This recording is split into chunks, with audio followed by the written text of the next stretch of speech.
Alrighty, I'm recording. We have Mike Sturm with us here, and when I say us, I mean me.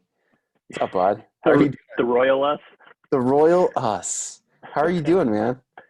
Good, man. How are you? Of I'm rocking and rolling. Thanks for making time to like hang out and answer weird course. questions that I have and talk a little bit about you and why you're so cool and all that stuff. Why I'm so cool. You're so cool, dude. I think it'll be fun. So I know a little bit about you. I've been reading your blog for a really long time, like literally years. Oh And wow, thanks. I mean, think about it. Like I'm pretty sure that's true. It's been at least Yeah, multiple years, and you always put out cool stuff. And you just like you've been publishing like a madman on Medium, which is kick ass. You've launched a book, like you're doing some really cool stuff. So I know about all this cool stuff, but I don't know that everyone else in our little internet club knows. So I would love yeah. for you to talk for like, I don't know, a minute or so, or whatever feels right, on kind of like what you feel like maybe people should know about you in the first couple seconds. That's good. Yeah, because why listen to some guy you don't even know? You Yeah, don't know what he does. This could be a rented room in a hostel. I don't have a nickel to my name, and I haven't done anything. So why listen to what I have to say? yeah, exactly. Um, That's the best stories ever come from that. First, I'll apologize for my lights. These came with the house. I love them in real life, but they're really terrible. The more Zoom calls and Skype calls I'm on for work or otherwise, the more I hate them. So Yeah. apologies to anyone watching this, but No, they're good. It doesn't um, bother me. good, good.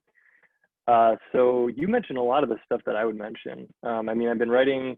I don't even have a blog. I think we all call it a blog, but I just write on Medium. And at Right. one time, I did have a blog and tried to keep that up, but it seemed hard at the time to get readership to a blog. Yeah. So Medium was a bunch of people who wanted to read stuff and wanted to write stuff, and that's been really cool. It's been key to me continuing to write. So yeah, I write a lot of stuff on Medium, and then I wrote two books. The first book is just basically a collection of my essays called Be Think Do, and it's just an ebook. I self-published on Amazon, and people who subscribe to my newsletter, Wool Gathering, which is a kind of another thing that I do. It throws a lot of stuff out there, stuff from all over the internet and different books and videos that I think are cool. Don't necessarily relate to one specific topic, but I think they're cool and people seem to like reading about them. Um, so I kind of pushed that book out in the newsletter and people responded well to it. So about a year later, I think, yeah, a year after that, I was approached by a publishing company to do a book on a topic that I wrote on called Wabi Sabi, which is this Japanese philosophy of kind of simplicity and kind of aged elegance and imperfection. And I really enjoyed writing that and learned a lot while I was doing it. And people seemed to really like that book as well. And then I think the only other thing of consequence that I would mention that's out there is like 3 years ago, I wrote or I created a spreadsheet for like implementing your own getting things done system, GTD. So I'm a huge GTD fan. I have been for like 10 years or so. It's probably the singular thing that launched me doing any of this writing or side hustle stuff that I do. And I made a spreadsheet in the course, and people seem to really like that too. That's awesome, man. I love like the amount of output and stuff, but also like the variety of things that you're into it that you're into, and like the consistency. Like, so I resonate a lot with like some of the things you do. What would you say, like, of all of this stuff? What's something that like like your most exciting thing of all this stuff, right? Because you have like normal work stuff, you've got writing, you've got the coursework and the productivity thing.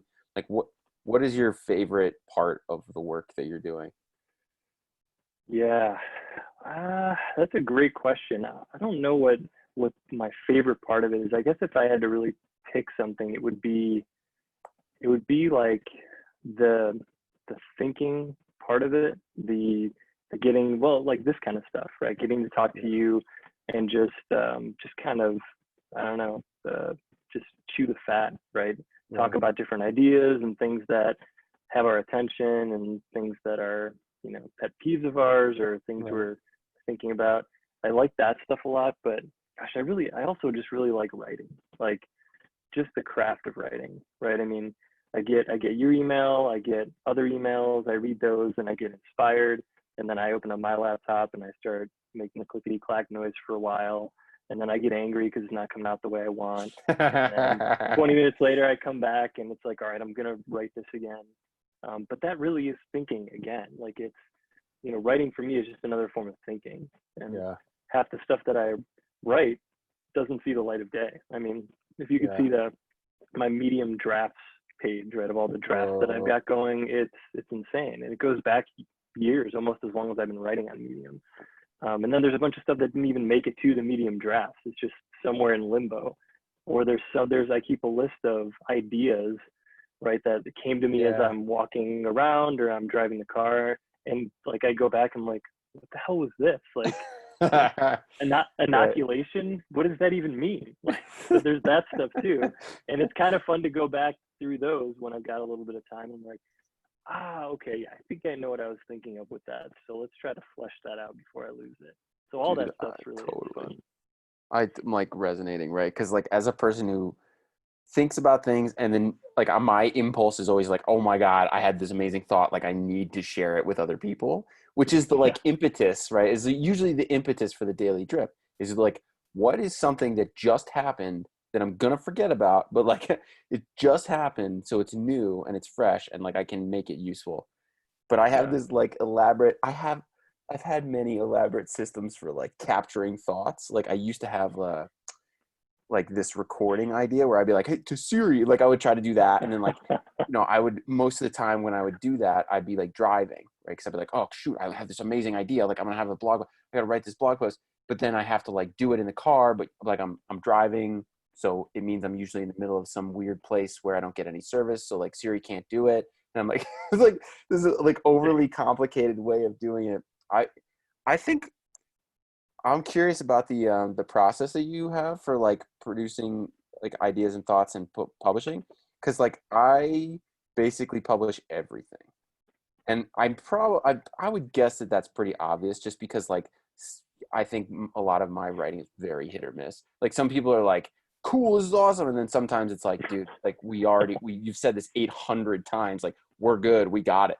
So like I feel like it's very hit or miss, and that's probably obvious. And maybe I should adopt more of Mike Sturm's model here. So I'm no, curious. no, no, no. I need more of yours, because this is you come from an academic background too, so Yeah. you'll resonate with this as well. Um, I I still battle with two things that I got from academia that I think for someone outside of it and writing to a wider audience is a big no-no. One is my sentences are way too long, even still. Like I try to shorten them, they're way too long. My pieces of writing are way too long. I know people stress about it, like we should do longer form stuff, but I Right. just like I could do it in much fewer words than I Yeah. do. And I guess the other thing that I do is just I hold back too much and try to get it super polished.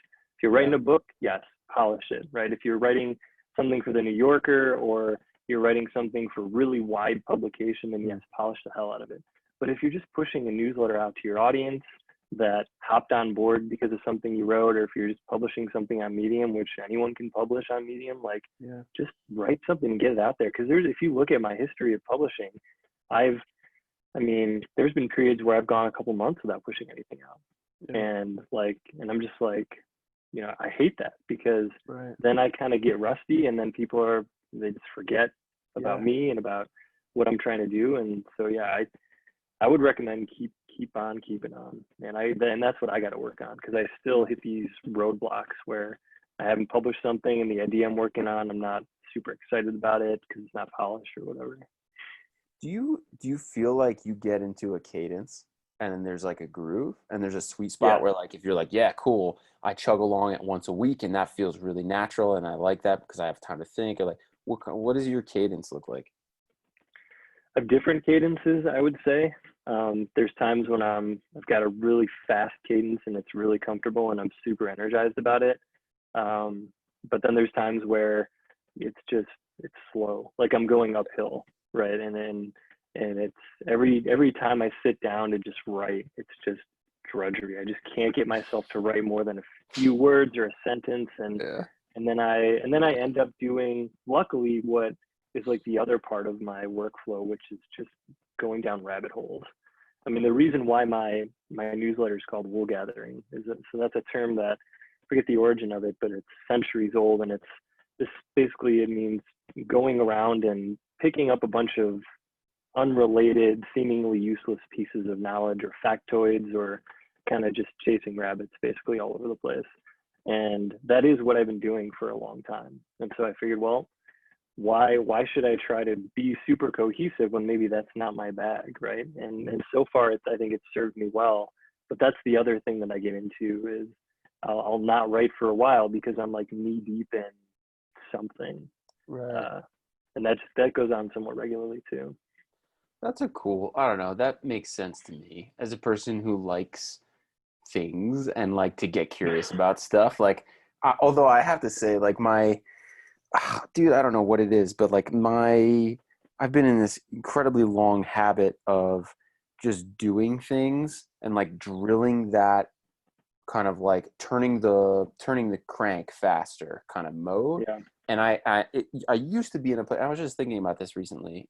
Like I used to be in a place where I could have an idea and then and then go down the rabbit hole and then chase it and like learn, absorb, and then bring it to a class or bring it to a group that was in my area, in my zip code, and like talk about it with them, or like was able to kind of like cool understand as much as I could with the internet, and then go challenge with other people and like dialogue and debate.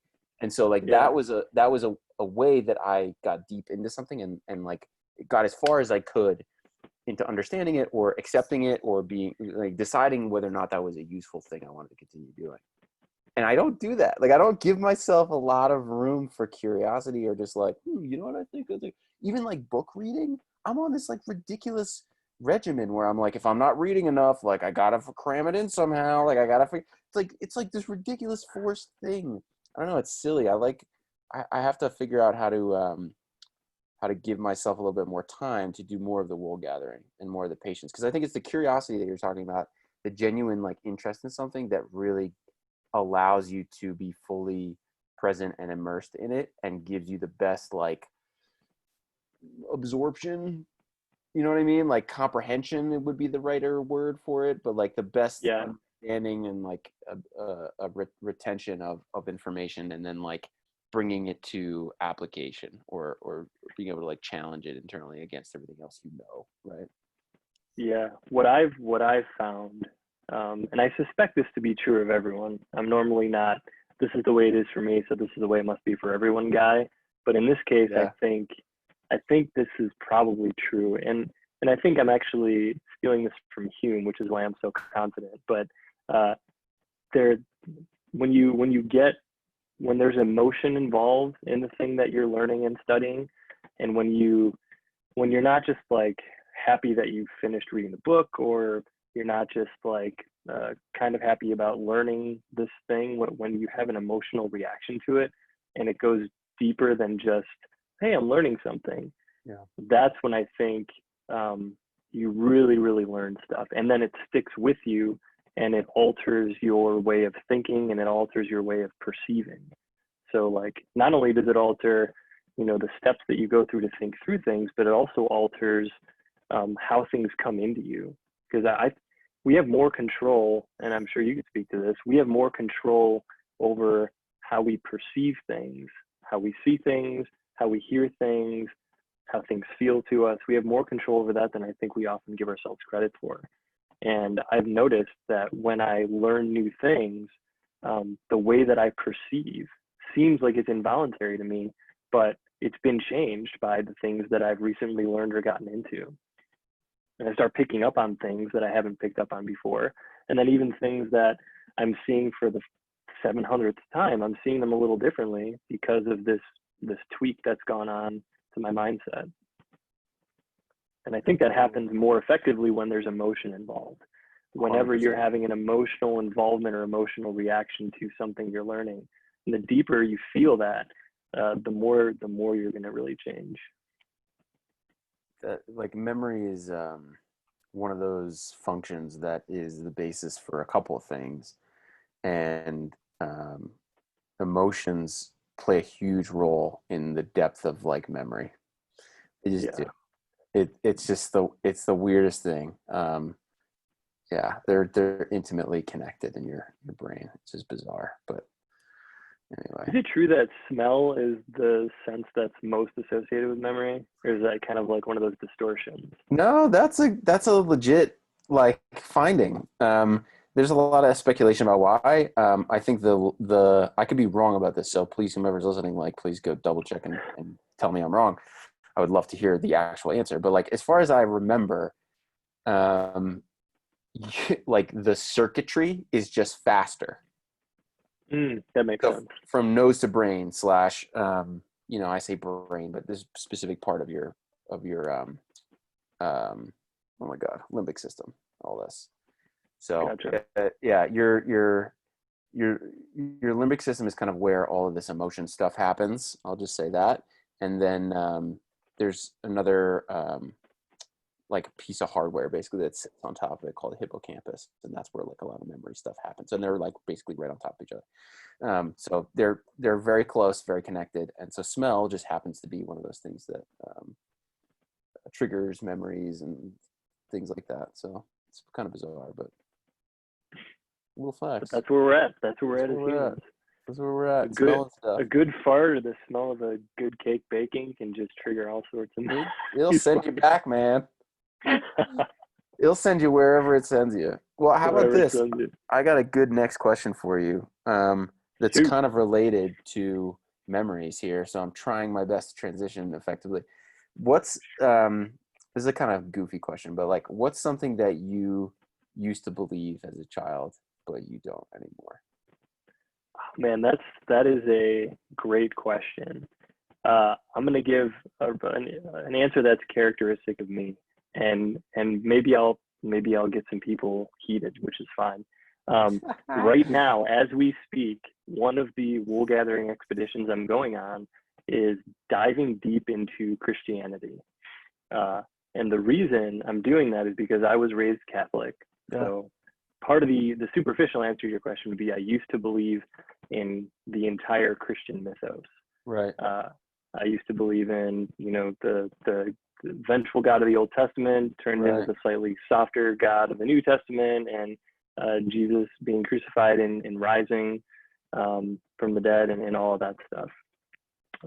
And as I got into college, I started thinking more critically about that stuff and kind of left it behind, but really having never dived deep into it.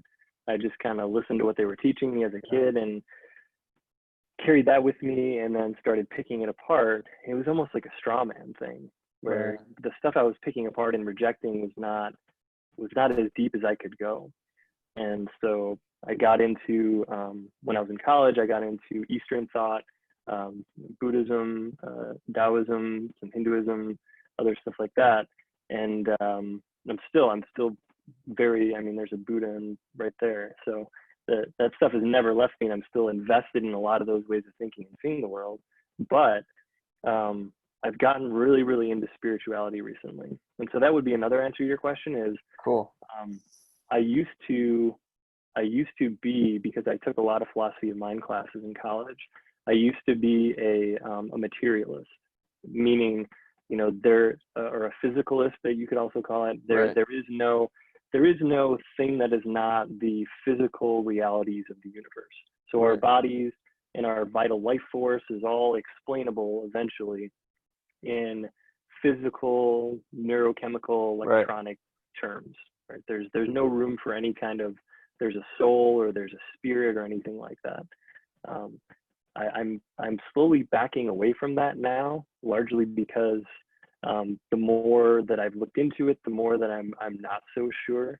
And at the very least, I just don't think I have enough evidence to say either way. So rather than taking that stance and saying, no, there's no thing other than just the physical stuff, now I'm like, well, geez, there's a lot of spooky, weird stuff that goes on, and science hasn't been able to explain all of it. Maybe it will, but I'm not going to just pretend like it's definitely going to.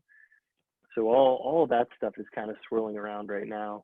And I'm just trying to actively doubt by diving into these things that I used to reject, right? So I've dove into things like metaphysical thought, like new thought, new age stuff, Yeah. looking at Christianity, like the history of the scriptures and all the theological debates that went on in the early church Right. and all that stuff. And it's just super fun. Like there's so much cool stuff. There's so many cool debates that went on during the beginning times of the church and even prior to Christianity, like, in Judaism when they were, moving all around the Middle East and stuff like that. Like just a lot of super cool stuff. And there's just a lot of super cool stuff out there. I would recommend a guy named Mitch Horowitz, who is a really awesome writer, who's writing about all these different occult and weird metaphysical thought systems from the viewpoint of like personal improvement, like self-help type Oh, stuff. interesting. And he kind of like, tests them out and sees if they work and gives a good critical reading of them, right? He's not a person who's reading The Secret and is like, yeah, this is amazing. Law of attraction is like infallible. He's like, here's the stuff that makes sense. Here's the stuff that's a little weird. Like, here's a way to interpret it and use it so that you're not like talking crazy and driving your friends away. Right. So I've really become like deep into that stuff. And I'm actually kind of scared to roll it out. I don't think I've said much about it Yeah. in my writing that I'm pushing out because I don't want to do what I just mentioned. I don't want people to be like, oh shit, did this guy just like become a born again Christian? Did he just become like an adherent of The Secret? And is he going to start talking all this babble? I've got to find a way to frame it so that people are like, nope, it's still me. I'm still critical and questioning, but like, here's an avenue I never explored because I thought I was too good for it. Thought I was too smart for it. That's pretty interesting because you're challenging yourself, which is difficult and scary. And you're kind of like holding yourself accountable to this. But also like the thing that I think is cool about it is that you're chasing curiosity. Like it's fun for you. Right? It's a little bit like, ooh, I don't know how I'm gonna do with this, but I gotta do it. Like I love that. Do That's it. so cool. And that is what it is, man. It's like, and as you say that, it reminds me that that's the only reason I started this in the first place. Because just candidly, I make money writing on Medium. I don't make a ton. I made money writing this book. It wasn't a ton, but it was enough where I was like, this is worth me pushing off other things. This is worth me telling my wife and kids like, okay, I got to go down and do extra work aside from my day job. Like it's all, I get some sort of return from it, but that's recent.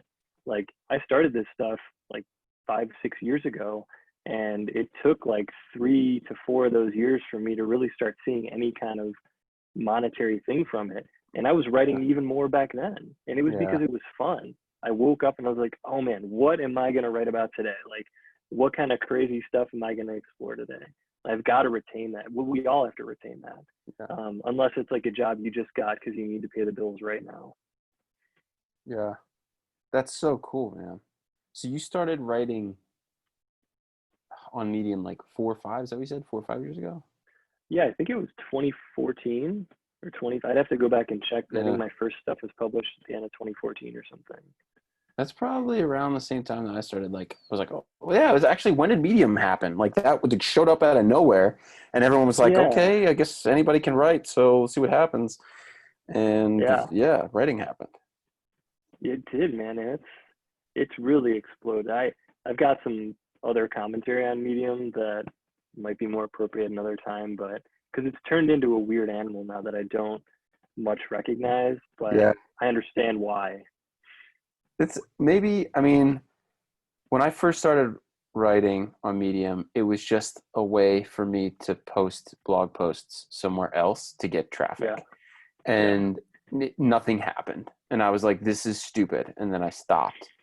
And out of the blue, someone from some publication, I didn't even know what a publication was. I put in no effort. I basically was like, I should publish a thing. And then I post 5 blog posts and I'm expecting the world. And nothing happens. I'm like, well, this sucks. Oh, this is stupid. And I shut it down.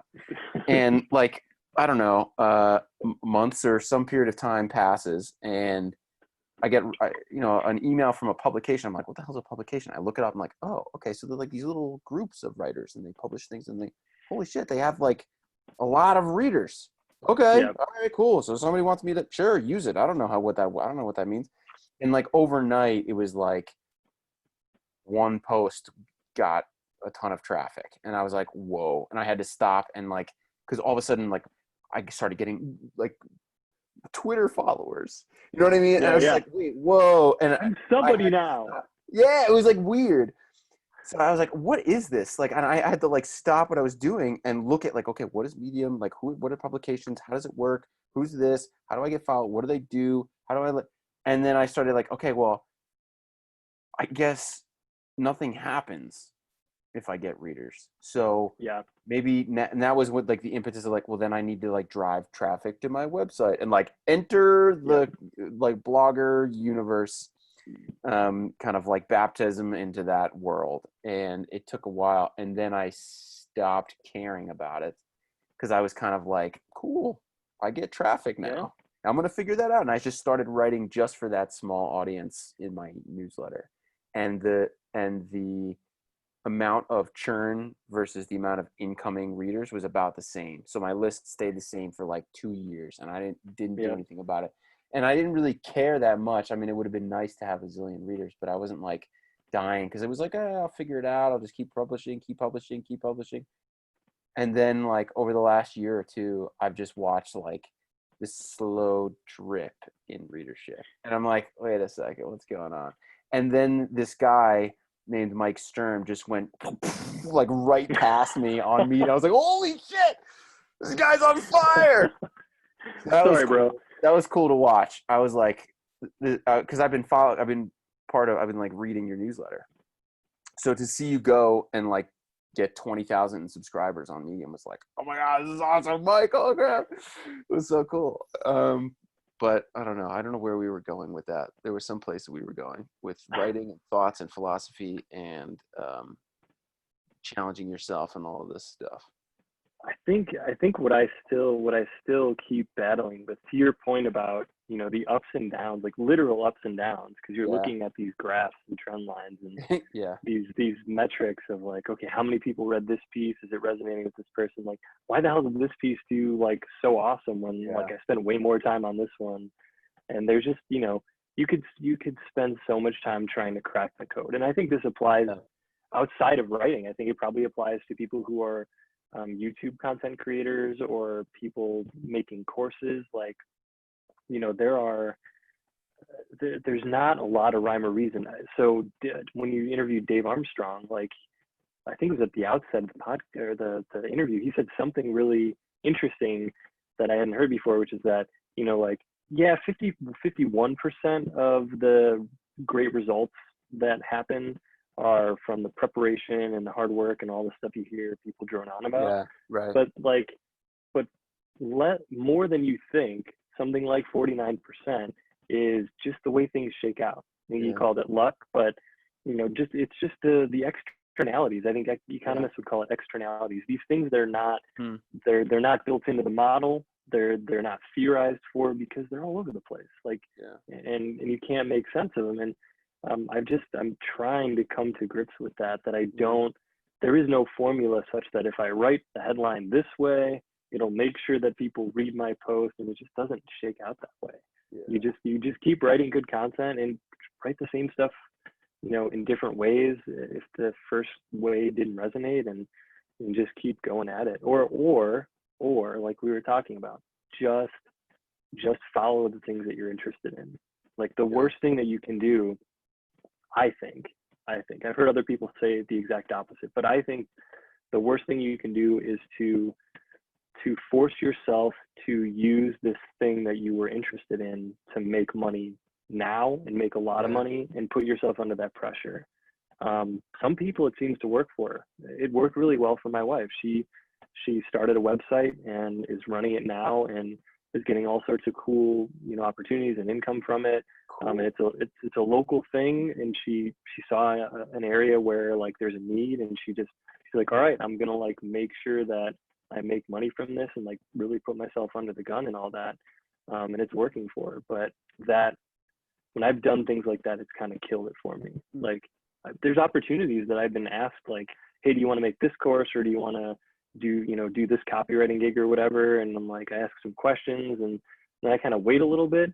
And I'm Yeah. like, nah, this just, Yeah. I'm not really psyched about it. I would just be doing it for the money and, maybe to help that person, but Right. they might be able to get someone else to do it that'll do a Right. better job because they're doing it and they really want to do it. Totally. I feel like I'm resonating with parts of that too, because like I a friend of mine who just like articulated this really clearly, really simply for me, and I was just like, oh my god, I'm stupid. Like I can't believe that it's so obvious. He was like, dude, like the work has to be three things, and he says has to. It's like it's really just prioritized list. It's either like number one, it has to pay you the things that you need. If money is no issue, then that doesn't matter. Who cares, right? And if it's like, cool, I have a day job and like I'm kind of fine, then maybe there is money associated with this job, but it's probably not inspiring because you kind of like you have the bottom of Maslow's hierarchy. You have your basic needs already set, so it's like it's not that sexy. If it was a gazillion dollars, like maybe it would be like, okay, maybe I'll suffer a little bit for that, I could learn to right? love Like this. yeah, like there's like okay, like so the amount like changes things. The second thing in the list is sort of like professional development. Like, what do I get? Kind of like, do I get to grow from this? Do I get to network with somebody? Do I get a new resource? Do I learn a new skill? Like, what do I get that's going to double me up? What do I get that's going to like dial up my superpowers? And like having that be a trade-off, right? Versus like doing the same thing a million times, which there's value in. But I'm just saying, like, um, and number three, which is it fun? And I think it kind of makes sense for them to be in that order of like kind of if you had to if you had to make the decision of like, do I take this job? You would probably go in that order. I think it would probably make sense to use that as your checklist to be like, okay, should I take this? Does it check all these three? And if one of them isn't checked, like maybe it's not the biggest deal. Maybe you'll still do it, right? If it's super fun and you get to learn something new, like maybe it's like, well, I already have basic needs met. Like, why do I need to make a ton of money? Man, maybe I don't. So maybe it's worth it. But those three things kind of like resonate with me, and I think that you kind of like sort of pointed to that a second ago. You kind of were like hinting and like getting at it. Yeah. I think I unconsciously simplified those three into like one. So as you were saying that, the first one you said, was it does it give me what I need? Is that what you Yeah, said? I mean, I said money, but it could be the same thing. Well, and so when you said that, like I think most of our minds where they go is, yeah, money. Does it give me Right. the money? Because like money is what buys you the things that you need, Right. right? You got to keep the lights on, you got to have a shelter, food, all that stuff that money buys. But I think when there's a new opportunity that comes in, or even if you're trying to evaluate, should I keep this job or get a new one? I think the question can really just be singular. It can be, is this job or is this opportunity giving or promising what I need right now, what I need the most right now? Because then all you have to do is look at your I guess your priority list and be like, what matters the most to me right now?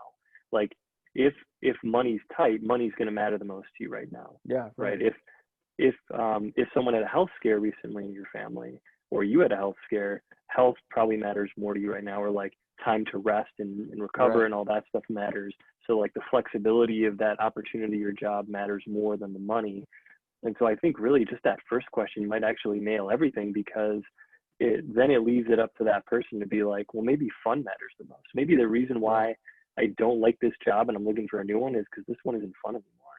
Maybe it Right. started off fun or it was never fun, but this job over here, like, beach ball Fridays, that sounds awesome. I want in on that. Right. Like, so, Yeah.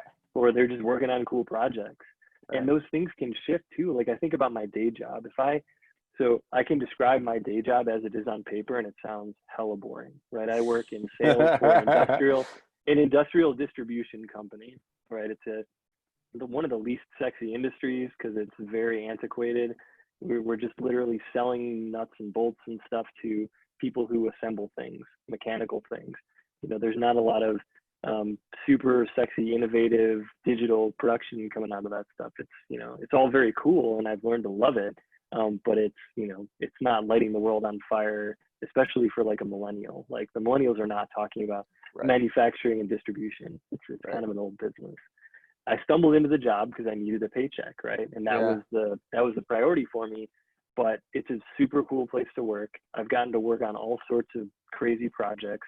It's the place I learned Excel. I never used Excel once in college, and I learned how to use it and use it really Yeah. well by pretending I knew how to use it when I got hired, and then having to be like, oh shit, I gotta like really learn how to use this. That- And that's awesome. and so but it got me, so that helped me move through the company really quickly, and it also like helped me build that GTD spreadsheet that I'm still super proud of. And Right. people send me money for that thing. Like people literally like shoot me $5 or $10 to my PayPal, or just send me an email like thanking me for it, and that's Wow. super cool. Like so none of that would have happened probably if I didn't take this job for the paycheck, because at that time money was what I needed the most, right? Yeah. I needed a stable paycheck, even if it was a job that checked none of my other boxes, because I wanted to be a Right. philosophy professor. That was what I was going to do, Yeah. right? So it was like the opposite. But here I am 10 years later at this job, and it's super cool. I'm Yeah. serving customers, I'm helping them solve problems, I'm mentoring people within the company.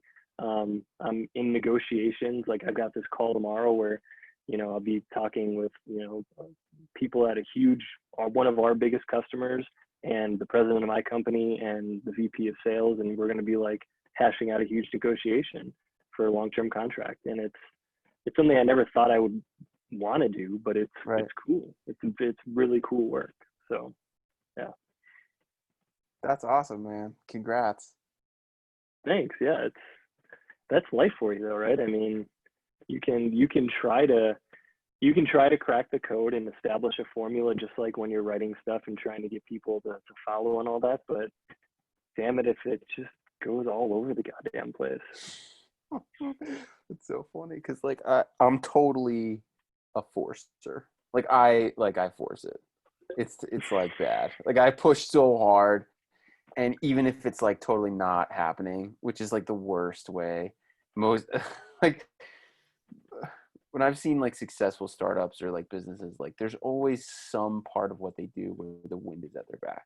You know what I mean? Like there's some part of what they do that's like it's gonna catch, right? Or Yeah. there's an opportunity, or like they have a person who's fighting for them, or they just got enough funding to like give them a chance at making this amazing product, or like something is working. But I have this like terrible habit of being like, yeah, I'm just gonna go for. I don't know.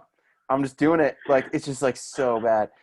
There's something but else that you but I said that. wonder I wonder if like those exact people who you were talking about having the wind at their back, if their narrative at that time might just be the same as yours, where it's Right. like, you know what, I'm gonna do this because It the whole could be. world's against me. No one's taking my calls. I got no funding. Like, I think it Yeah. might be I mean, perspective. that's true. I have no idea. It's just my perspective that I'm giving right now. I have none of those things that I just said were facts. So there's that. What's the line from The Big Lebowski? He's like, well, that's just like Just your your opinion, man. actually one of my favorite lines in any movie ever. I love that so much. It's so perfect. I use that on my wife constantly when she points out, and rightfully, something that I've screwed up, or like a boneheaded move that I've done, and I just kind of lean back and I'm like, well, that's just like your opinion, man. Your opinion, And man. she's never seen the movie, so it's kind of So she like doesn't get it, actually, but you laugh. yeah, yeah. The other one, there's so many from that movie though. Like, so there's a guy that I work with who's also a sales guy, and he anytime anyone who's worked in sales, and really like even at a startup, when you're trying to make deals happen, the classic thing that happens is new information crops up that no Yeah, one was aware of, and it throws a wrench in the gears. yeah. And so we have this running joke that we'll just kind of be talking about how a certain deal is going or not going, and he'll like call me or stop me if we're in the office, and we'll be like, new shit has come to light. That's the classic line. New shit has come to light. That's pretty good. I like that. Yeah, Yeah, you need your homies to be in on yeah, it. That helps. yeah. That's Well, I got one for you. Go ahead. What were you gonna say? No, no, that's movie quotes, man. That's the connector. Yeah, so I was gonna ask you, like, speaking of movie stuff, another one of my amazing, fabulous transitions here, as you can tell. One of the questions that's on my list is if you could like matrix download anything, I think I had three, any three skills. You matrix just plug in, you know how it works. You've seen the matrix, right? Yeah, I know Yeah, Kung you Fu. just yes, exactly. What would your three picks be? That's rough. Um, I would. Oh, okay. One would be the ability to listen and retain really well, Hmm. all on command. Right. Because I can do it if I'm super engaged with the person and the environment Yeah. is right and all that stuff. But gosh, I do a really bad job, especially like with people closer to me that I talk to a lot. I can zone out super easily. I'm a fidgety guy. I Hmm. I have trouble sitting still. Um, I don't sit down a lot unless I'm like grinding away at work. So I would want Yeah. that ability to listen really well all the time on command. The other Are thing you would be like? speed Are you? reading. Okay, go ahead. Yeah, keep going. What were you gonna ask? I'm just curious now. You're talking about Fiji because I relate to that. So I'm like, do you do like endurance sports at all? Just like random questions. You're like, do you run? Do you bike? Do you swim or like do you anything like that to like to burn energy? I not right now. In like I'm just undisciplined about that stuff right now. But yeah, I tend to. I used to be an endurance runner. Like I would run competitively in races. But these days I'm just more trying to do, especially without a gym, like body weight type stuff and Yeah, yeah, exploring that. yeah, I'm not very disciplined, but I just like to. It does, like you said, it does either burn off excess energy, or since I do a lot of it in the morning, it really helps me like not be so fidgety during the day. yeah. I feel a Exactly. little That's how bit I better. feel. So yeah. Yeah, yeah. That's I totally resonate. Also, like as far as I understand, that's like one. I could be wrong about this, so somebody please correct me. But like that was kind of like the impetus for yoga too. It was like, okay, cool, burn a bunch of like Oh, energy, and then like it'll allow you to like be able to quiet down and focus. Um, but who knows if that's true? I might be completely full of shit. Might just I be do totally my yogis, opinion, man. man. So, were you gonna say speed reading? That's a good one. Yeah, speed reading. I'm a very very slow reader, and because I'm highly distractible and I have trouble sitting down for long periods of time, it's a bad combination. Same.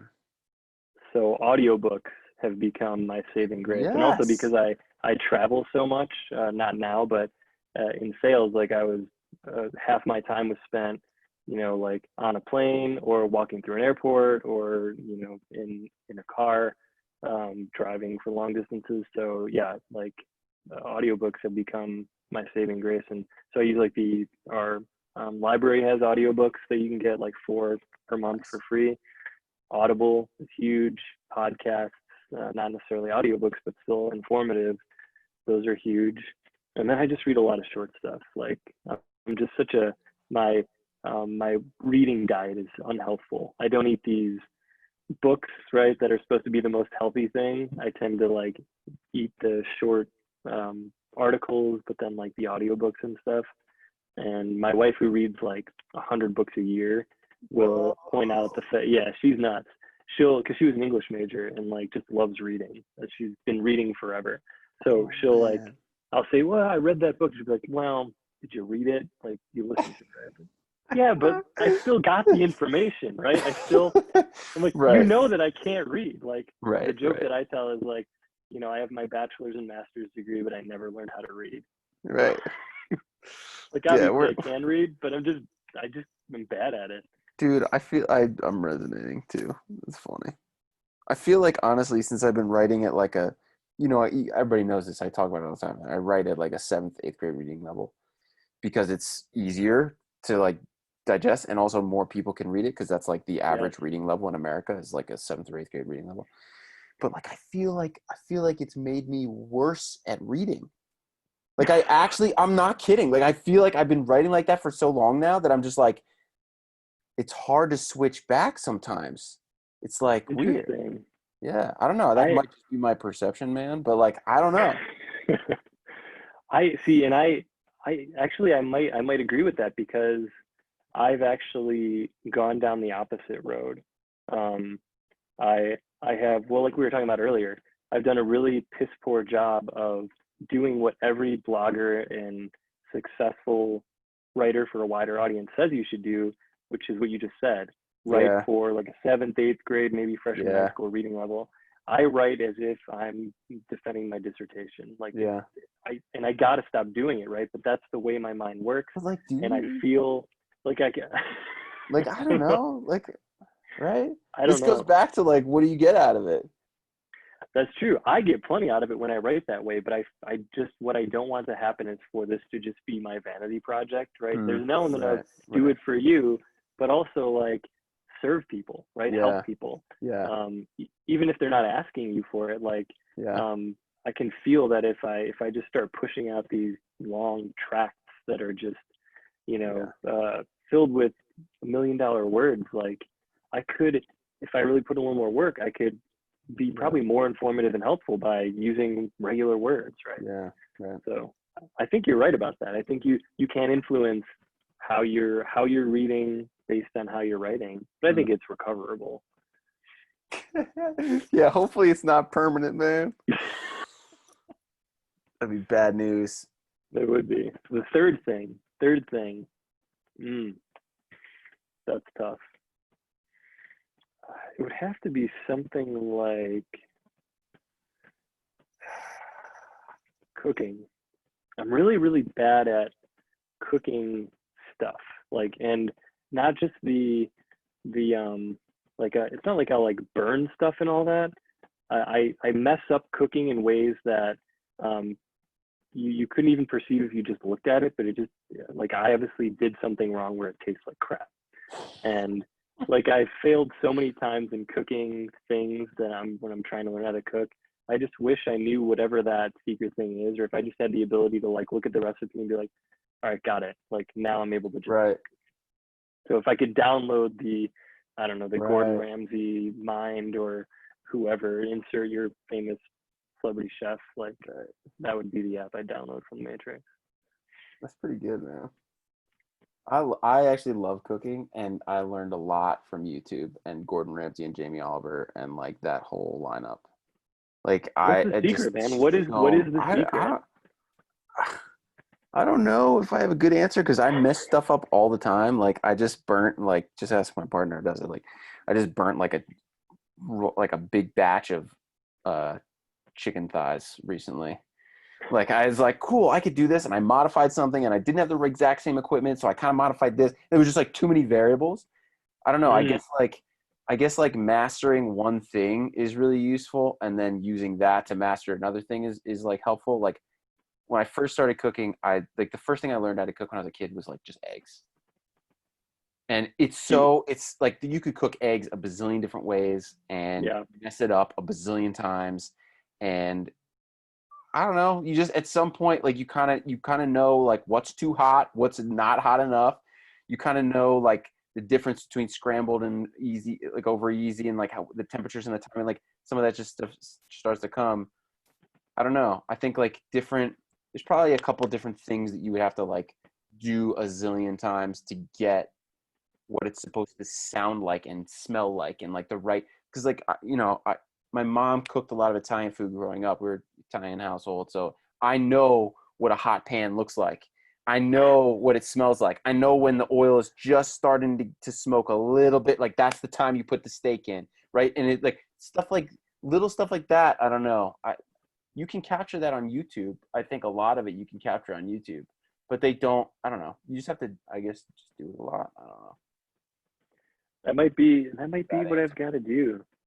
But that is to me indicative of where I fail at the things that I fail at, because I am like a committed generalist, and I know like just enough to sound like I know what I'm talking about a Yeah, whole plethora of topics, and then yeah, there's a couple where I have depth just because I spent way too long in school and got the depth, yeah. but everything else is like, Way I too mean, I long can, in school. oh God, way too long. Like there's a whole like story about what I ended up doing and not doing. But I just spent way too long in school. That would be one of those, like, if I could do it all over again, I would have just like focused on the one thing I was focused on, not let other things distract me, quickly exit a really terrible relationship I stuck around in for too long, Yeah. and then just get it done. Hmm. But yeah, learning one thing really well and using that as the basis. I don't think I've ever really learned stuff in that way. I tended to do it so scattershot. Yeah. I'm all over Wikipedia, or I'm reading 5 or 6 different books at once and just little bits of each one and kind of piecing together my own mosaic of what I'm learning. Um, but but yeah, like if I could test out that, just learning that one or two things just deeply, getting good at those and using those as a foundation, Yeah. that might be the way to go. Yeah. I don't know. Cooking's weird. You could cook the same thing a lot of different times, different ways, and still learn stuff about the thing that you're making. You know, I don't know. There's definitely some transfer. Like you'll definitely at some point, like if you do something a million times, or you're like, cool, I'm gonna learn how to cook chicken 5, 6 different ways. You start to pick it up in a recipe where you'll be like, oh, they're throwing this in there because they actually don't want to fry it. They want to steam it.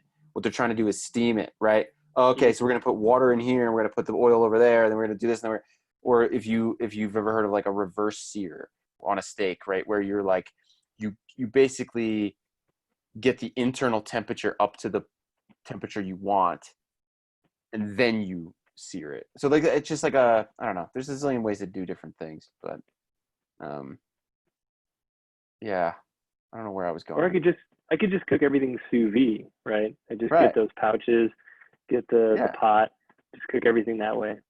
Yeah. Very That's accurate. exactly what they do. You crack the egg in the pouch, and then you put the pouch in the water, and 5 minutes later you got Not a thing. scrambled eggs. Yeah. Scrambled eggs, man. Perfect. All right. Well, I don't want to. So I have a couple more questions here. We don't have to go through all of them, but I definitely wanted to like get to a little bit um, about our little community that we have, and like how kind of we want to do cool stuff with it. And so one of the kind of questions that I had around it was like, what do you feel like you can kind of add or contribute to this group of people? And then what do you see as like something you wish someone would contribute that you've been dying to learn or you're dying to like ask somebody about? Like, I just kind of want to cover both sides of it because I think there's a lot of really smart and interesting people in this little Slack group. And I think there's a lot of cool, unique stuff, but also a lot of cool overlapping stuff. That's fertile ground right Yeah. there. I think we've got a good situation going. I'm psyched to see these things. I mean, I've got to finish watching both of them, but spend more time with one with Dana because I just caught a couple minutes Yeah. of that one. Um, but I'm psyched to see the folks that are in this group talking about Yeah. stuff and just kind of, just talking about what they want to talk about, but also asking questions. But to answer your question more directly, Yeah. the things that I would like, I think that I'd want to get out of this group and maybe other folks. I want to get more accountable about stuff that I'm Yeah. working on. My one of my bigger flaws is that I'm just indecisive, and I think I probably gave that impression as I was going through my circuitous thinking and stuff earlier on. But I ruminate on things for too long, and gosh, you and I have had discussions where Yeah. I'm like, yeah, I think I'm really gonna do this thing X, and then we talk again, and you're like, so what's going on with X? And it's, nah, man, it's just it's it's in the other room right now. Like it's not Right. happening right now. Right. It'll creep back up some point. And I for some things that served me well. I didn't launch things that I probably shouldn't have, but I think there's other things where if I had, I would have gotten excited and kept going or learned something really helpful and grown. So Yeah. I think I need that. I need someone to or a group of people who are like rooting for me, right? And I'm Yeah. rooting for them and we're rooting for each other and Yeah. being holding each other accountable. Like here in front of the group, tell us like what have you shipped, quote unquote. Yeah. What Yeah. have you done in service of this thing that you said you were going to work on? Yeah. In terms of what I could bring, I think and this is just the flip side of the coin I just mentioned. I'm super indecisive and not quick to act and do stuff. but I'm really good at asking a bunch of questions Yeah. to an irritating extent, probably. I've gotten that feedback at my job, indirectly at least. So I'll dive deep and I'll get into the weeds. Like Yeah. I live in the weeds, and Yeah. so I'm willing to do that. And I've gotten feedback that it's been helpful for people that I've talked to. So I'm confident in bringing that to the table, and I really enjoy it. So helping people flesh out ideas and getting people to think a little bit differently, if that's what they're looking to do, like that's the type of stuff I love to do. So I could bring that for sure. It's pretty cool, man. Well, I'm psyched to hear more. I'm always down to be an accountability buddy on stuff. I know I resonate with the indecisiveness. Sometimes I'm like, what the heck? Like right now, the biggest question, and I think I've said this before, which is like, I don't even know what the hell I'm doing.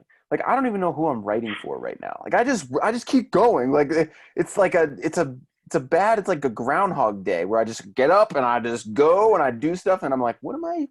Who's this for? Like why do I work so hard for this? And to also relate to a point you made about like helping people, like I think for me, like life is just so much better and easier when you're on a team of people. Like when you Yeah, have a team around you that are like rooting for you or have resources they want to share or they ask good questions. Like to me, I think everyone gets better when they're on a team. For the most part, I think most people can benefit from some of the like core I don't know pros of being on a team, and I think accountability is a big one. I think asking difficult questions is another one, and sharing resources is like I don't know. I do that all the time. I have a freaking Google Drive that I talk about all the time. yeah. Right? It's like so. It's like one of those values that I have that I'm just like, guys, here I'm building this for you. Like what I care about is like how do I help you? So like I'm resonating with the indecisiveness part, and I definitely need to figure that piece out like at a relatively as soon as I can, because I think everything will be better when I am clearer on who am I writing for and stuff like that. So I don't know. Yeah, We'll figure out how to get that I in. I don't know about that, man. I mean, I don't want to bring us down yet another rabbit hole, but Why not? yeah, right. That's where I live my life. I wonder about this audience thing. So Yeah. I've dabbled in a few of these like courses for writers or bloggers, and even when my wife was building her site out and everything, like she devoured those courses of like, all right, who's your core audience, the idea of the avatar, right? This Yeah. person that you're writing for, what do they like, what are they looking for, and all that stuff. And I think I'm the wrong guy to read that stuff, because immediately I start asking questions like, okay, well, am I writing for the person as they are now, or am I writing for a different version of them that they want to be, right? And do they even Right. know that they want to be this person? Probably not, because if I think about the things that impacted me the most, and this is a great example. Like I've I've had a bunch of different Unabomber experiences, right? So uh, it's David, right? Yeah. His name? Yeah. I'm so blank. So Dave talked about the Unabomber manifesto that he read. Of course, making sure like separate the guy from what he wrote. Like Right. this is piece of text that he wrote. Like I'm not advocating what he did. So um, it added to what he was thinking, and Yeah. it opened up kind of a new avenue for him to go down and change the way he's doing things. Um, I think there's all sorts of things that have happened to me in my life, or that I've read or stumbled across in my Yeah. life, that I would not have picked up through some kind of marketing to who I was at that time. I was reaching over and above where I was comfortable. So I question the idea of the avatar, because I think Yeah. you can really serve people the most and get people to grow a lot if you're tossing it a little bit above where they can reach, so that you're not really going for the avatar, you're going Yeah. for some really larger zone where they could go this way or they could go that way, and you're kind of leaving it up to them. Yeah. But I don't know. That's my take on it. That's a cool thought. So I'm not sure how much we really need to stress about who we're writing for. I don't know. Maybe we're wrong. Maybe I'm wrong, and we're going to be impoverished through our writing. Well, there's only one way to find out is we just Keep keep going and then do look it. back 20, 30, 40 years. And then we say, yeah, my audience has stayed the same for 40 years. But And that's then, what this group can be, right? We can yeah, settle that debate, right? We can talk about, is that idea, the yeah, avatar, useful? right. Hey, I don't man. know. I don't know. Well, thank you for sharing your brain and your time. I like it's so fun like diving into rabbit holes and like looking around and challenging stuff with you. It's a blast. I had a ton of fun. I hope this is Yeah, like so do I. sort of like worthwhile for you spending your evening Oh, away from your absolutely. family just doing this. So like thanks man, I appreciate you so much. And if there's more stuff that like I can do to help make this like super useful and amazing for you and the team, like cool, let's do it. Anytime you need an accountability buddy, you just DM me. All right, man. I might take you up on that. Hell yeah, that sounds perfect. Cool, dude. All right, brother. Well, anything else you got for me before we close out? No, let's take this thing off, man. Let's do it. Let's make it happen. Let's have this group be something for everybody involved. That sounds awesome. Cool, dude. All right, brother. All right. Thanks so much for your time and attention. Likewise, man. Thank you. All right, buddy. I'll see you on the flip side. Talk to you later. Take care. Later, bud.